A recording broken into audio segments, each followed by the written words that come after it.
From the Presidential Palace, Manila, Dateline Malacañang.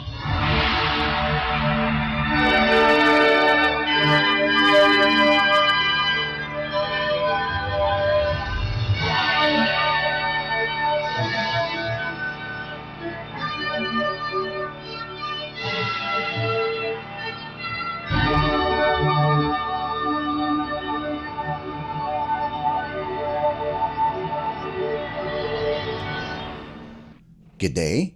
This is Dateline Malacañang.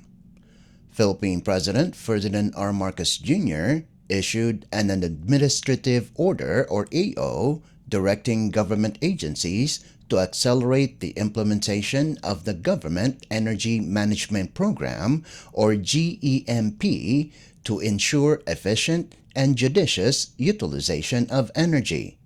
In a statement over the weekend, the Presidential Communications Office or PCO said Administrative Order Number 15 was issued on Tuesday, January 16th.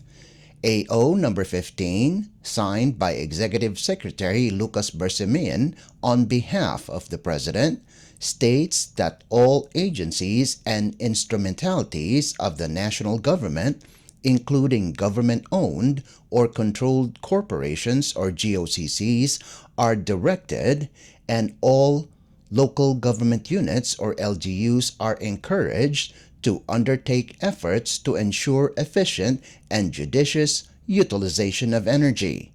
The AO added that all concerned government agencies shall accelerate the implementation of GEMP and relevant Interagency Energy and Efficiency Conservation Committee or IAEECC resolutions.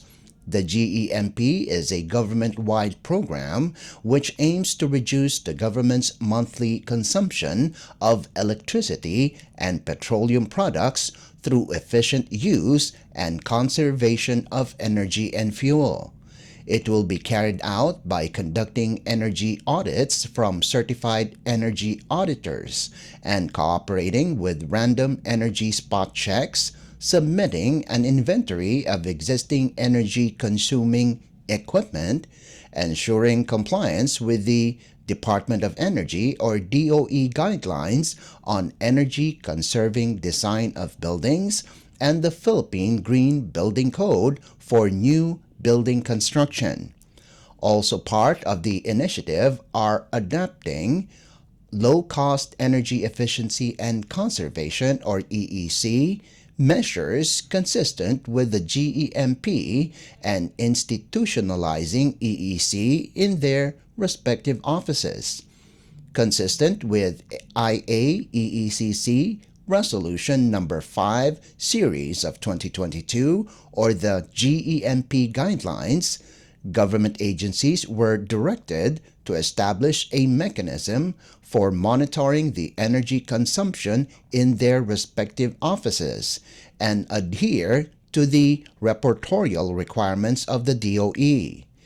In coordination with the PCO, the DOE shall develop effective ways of communicating EEC measures to all government offices and the public. Dateline Malacañang.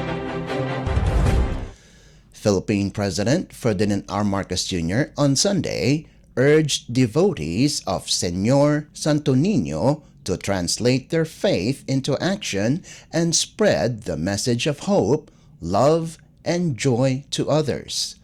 In his message, the President expressed his heartfelt greetings to the people of Cebu City as he joined them in celebrating the Sinulog Festival.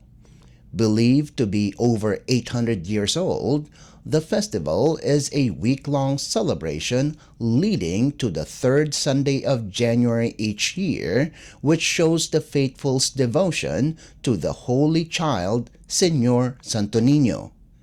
The chief executive also urged devotees to remain united in spurring the socio-economic growth and further develop the thriving industry of Cebu.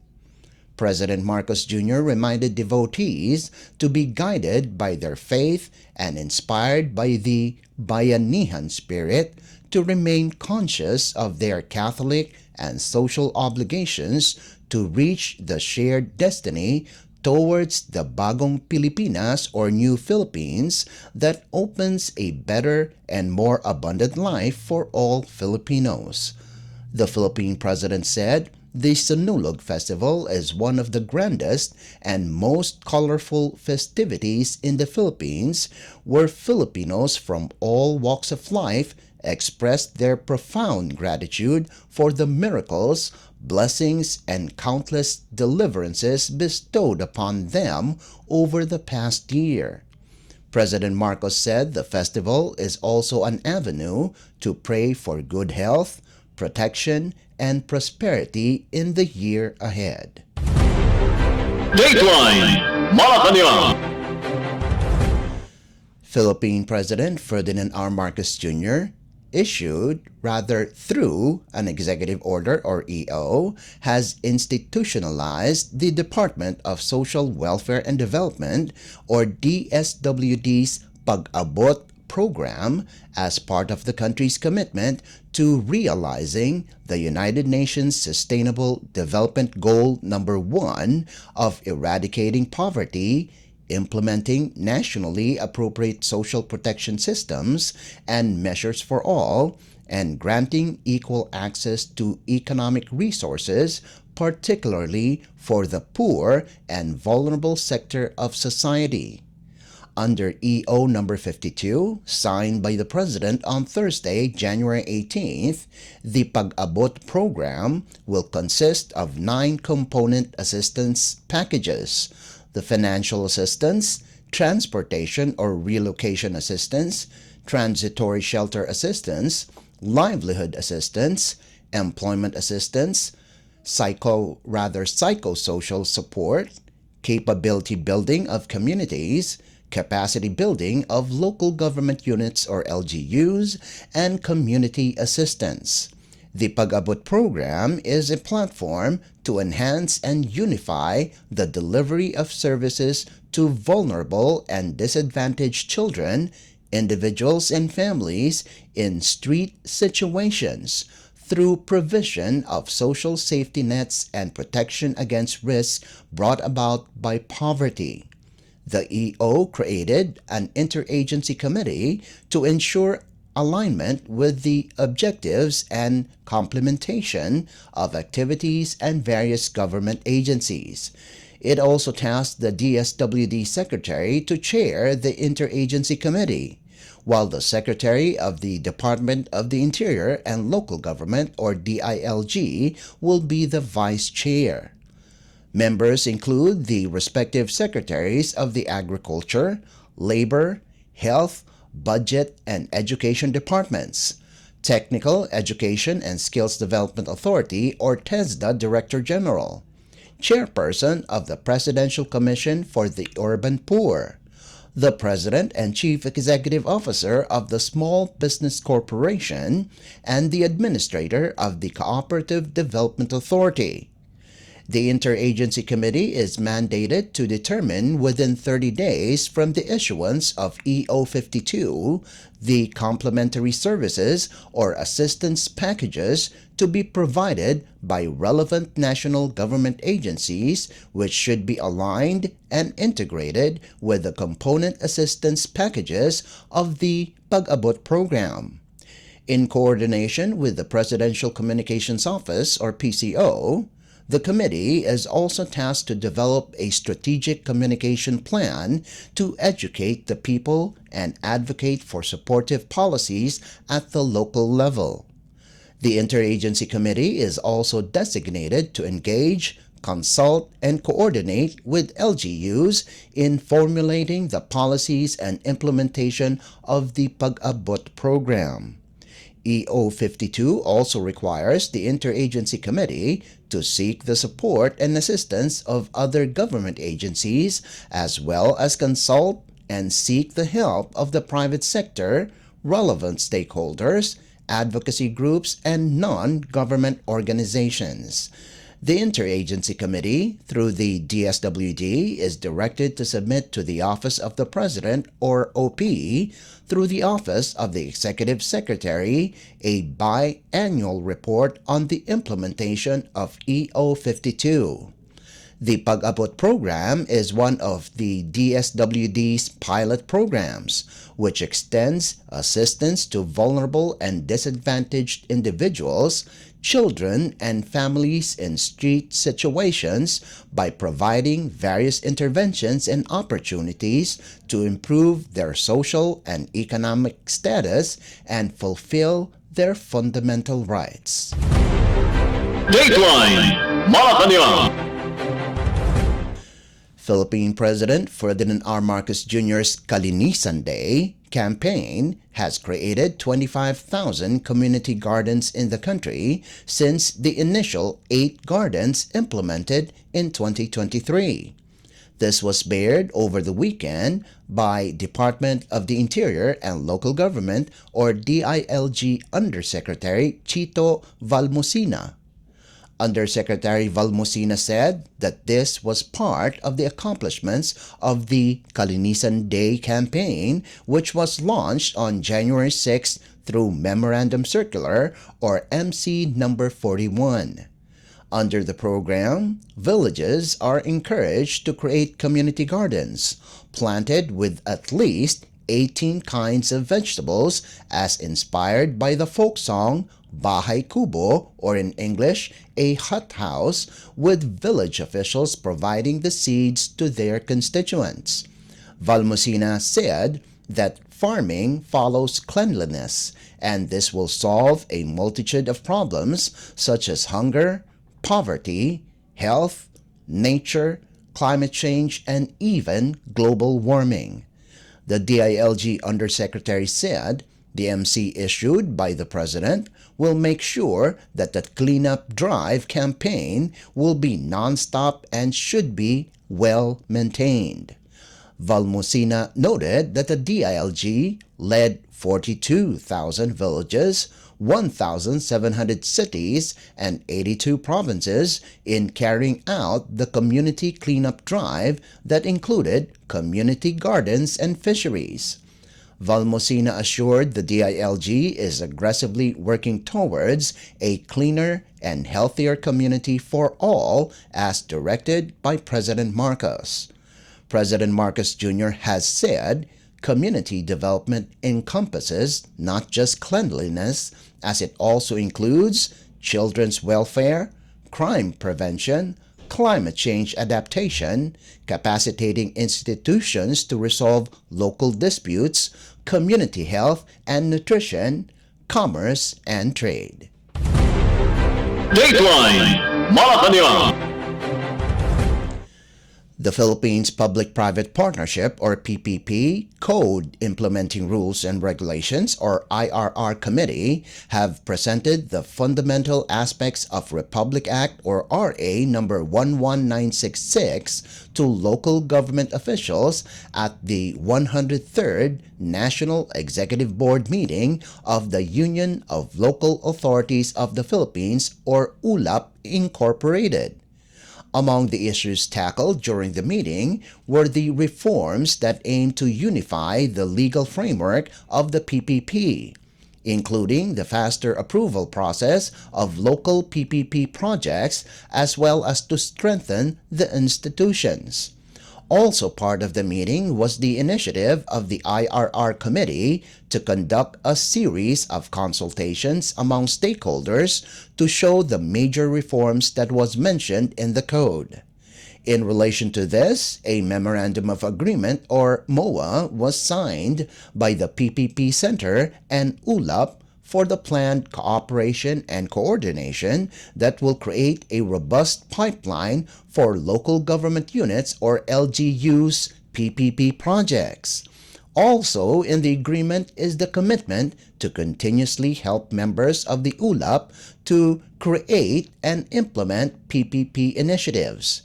To recall, President Ferdinand R. Marcos Jr. signed on December 5, 2023, the PPP Code of the Philippines that aimed to strengthen and institutionalize PPPs across the country. The code was made effective on December 23rd of the same year, and according to the law, an IRR will be released 90 days or before March 23rd this year. Dateline Malacañang. The Philippines' strong economy and reforms implemented to further open up the economy is one of the many reasons why the country is one of the ideal places for foreign investments. This was emphasized by House Speaker Martin Romualdez at the Learning from Association of Southeast Asian Nations or ASEAN session at the World Economic Forum or WEF annual meeting. Other than that, the speaker said that the good relations with members of ASEAN in addressing the challenges member countries experience is also a big factor. The ASEAN region is expected to remain one of the fastest rising economies in the world and will serve as a big part in the development of the Asia-Pacific in the years to come. Another advantage of investing in the region is the young working population, with a median age of 25 years old, and the majority being an English-speaking population. The House Speaker earlier expressed his sentiment to the different international business groups in a breakfast roundtable discussion of what the Philippines is doing to get rid of restrictive economic provisions in the Constitution. Speaker Romualdez also invited investors to invest in the country's first sovereign wealth fund, the Maharlika Investment Fund or MIF. For his part, Maharlika Investment Corporation Chief Executive Officer Rafael Consing Jr., who is part of the delegation at the WEF, said that the MIF was created to be effective and long-lasting. Consing added that the management of the MIF is in line with the best practices of the world and adheres to transparency and accountability. Dateline Malacañang. And finally, the Philippines National Housing Authority or NHA plans to build more than 10,000 houses for families who live along the Pasig River. According to NHA General Manager Joe Bentay, informal settler families or ISFs will be given priority under the administration's Pambansang Pabahay para sa Pilipino Housing or 4PH program. This is according to the Pasig Bigyang Buhay Muli or PBBM Master Plan. Meanwhile, the NHA is coordinating with the Metropolitan Manila Development Authority or MMDA, Department of Public Works and Highways or DPWH, Department of Environment and Natural Resources or DENR, Department of the Interior and Local Government or DILG, Department of Tourism or DOT, Department of Transportation or DOTR, Department of Finance or DOF, Department of Budget and Management or DBM, National Historical Commission of the Philippines or NHCP, and other government agencies in the successful implementation of the project. Recently, President Ferdinand R. Marcos Jr. and First Lady Luis Araneta Marcos led the opening of the showcase area of the PBBM program at the MacArthur and Jones Bridges in Manila. Dateline Malacañang. Before we conclude our program, we would like to invite everyone to come and visit our Facebook page at Radyo Pilipinas World Service. You will be able to hear and view our Filipino and English programs, including news updates here in the Philippines. Kindly subscribe, like, and share our posts as well. And that concludes this edition of Dateline Malacañang. For Radyo Pilipinas World Service, this is Leo Magpayo. Good day and stay safe. From the Presidential Palace, Manila, Dateline Malacañang.